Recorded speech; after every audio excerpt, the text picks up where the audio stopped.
নমস্কাৰ। জয়তে আপোনালোকৰ শ্ৰীচৰণত সেৱা জনাই আজিৰ ভিডিঅ' মাজলৈ আগবাঢ়িছোঁ।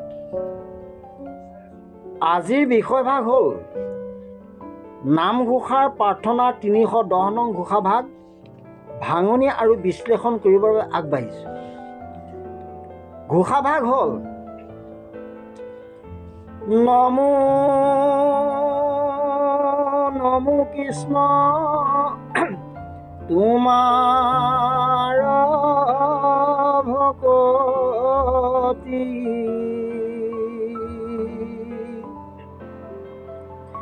মুকুতিকো কৰিব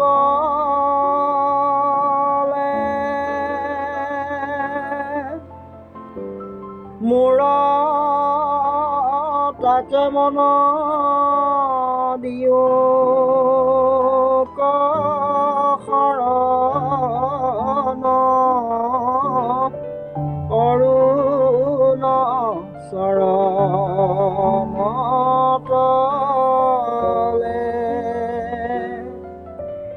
ৰাম অৰুণ চৰণতলে।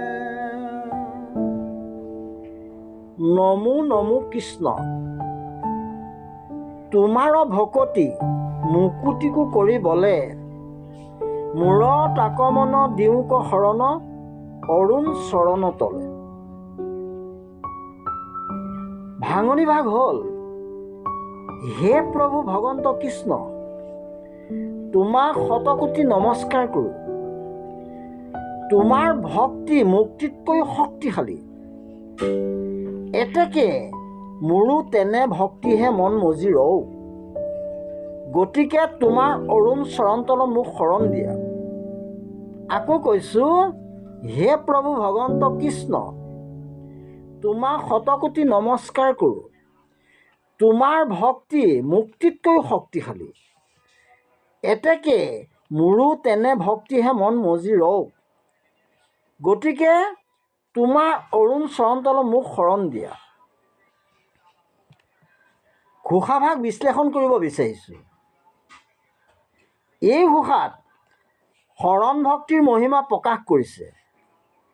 মুক্তি সুখতকৈ ভক্তি সুখ শ্ৰেষ্ঠ বুলি এই ঘোষাত মহাপুৰুষ মাধৱদেৱে প্ৰকাশ কৰিছে। প্ৰভু ভগৱন্ত কৃষ্ণৰ একান্ত নিষ্কাম ভক্তি মুক্তিতকৈ বেছি ৰসাত্মক, এতেকে এই নিষ্কাম ভক্তিতেই মোৰ মন মজি ৰওঁ। তোমাৰ অৰুণ চৰণতলত মোক শৰণ দিয়া বা আশ্ৰয় দান কৰা। কৃষ্ণক সকলো কামনা বাসনা কায় বাক্য মন অৰ্পণ কৰি শৰণ লোৱাই নিষ্কাম ভক্তি। উদাহৰণস্বৰূপে যেনেকৈ শিশুবিলাকে সকলো দুখ কষ্ট লোভ আদি সকলো আপত্তি একমাত্ৰ পিতৃ মাতৃকেই জনায়, পতিব্ৰতা ভাৰ্যাসকলে সকলো কামনা বাসনা ভোগ বিলাস কেৱল তেওঁ স্বামীকেই জনায়। সৎ প্ৰজাসকলে দয়ালু নৃপতিৰ ওচৰত সকলো দুখ কষ্ট অভাৱ অভিযোগৰ উপায় পাবৰ কাৰণে আপত্তি কৰে। ঠিক তেনেকৈ একান্ত শৰণাগত ভক্তসকলে সকলো দুখ কষ্ট সুখ ভোগৰ একমাত্ৰ পৰম নিষ্কাম স্বামী প্ৰভু ভগৱন্ত কৃষ্ণকেই আপত্তি জনায়। এয়া নিষ্কাম ভক্তিৰ এটা বিশেষ অৱস্থা মাত্ৰ। একান্ত প্ৰিয় ভক্তসকলৰ সকলো দুখ কষ্ট নিবাৰণ কৰি সকলো কামনা বাসনা পূৰণ কৰাটো পৰম কৃপালু ঈশ্বৰৰ আনন্দৰহে কথা। এই কামনাসমূহে একান্ত ভক্ত শৰণৰ পথ বাধা নজন্মায়। তাৰ উদাহৰণ মহাভাৰতৰ পাণ্ডৱসকল। বৃন্দাবনৰ তৃণ আৰু পশু পক্ষীগণ বজ্ৰধামৰ বজ্ৰবাহীসকলে নানা বিপদ আপদত দুখ কষ্টৰ পৰা তৰিবৰ কাৰণে সেইসকলে পুনঃ পুনঃ প্ৰাৰ্থনা জনাইছে। বিভিন্ন কামনা পূৰণৰ কাৰণে বিভিন্ন সময়ত ভক্তসকলে প্ৰাৰ্থনা জনাইছে। প্ৰভু ভগৱন্ত কৃষ্ণদেৱে কিমান তৎপৰ হৈ আকুলভাৱে বিভিন্ন বিপদত ভক্তসকলক ৰক্ষা কৰিছে তাৰ অনেক উদাহৰণ শাস্ত্ৰত উল্লেখ আছে। বিভিন্ন কামনা আদি পূৰণৰ অৰ্থে ভক্তে ভগৱন্তক প্ৰাৰ্থনা কৰিছে।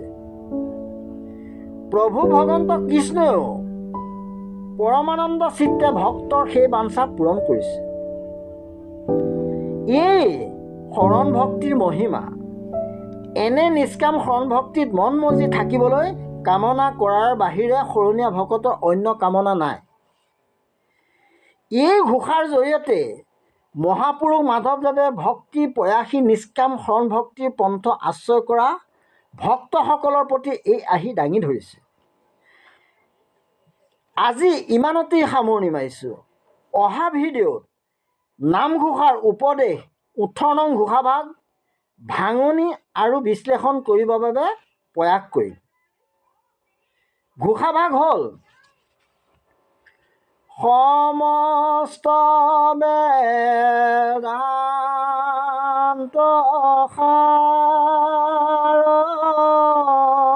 মহাভাগৱত শাস্ত্ৰ ইহাৰ মিতৰ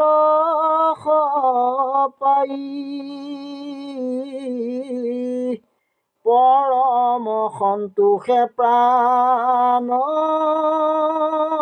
কৰিলে যিজনে তাৰ অনতৰ সতৰতি নাই। ৰাম অনতৰ সতৰতি নাই। ওম বিষ্ণু, ওম বিষ্ণু, ওম বিষ্ণু।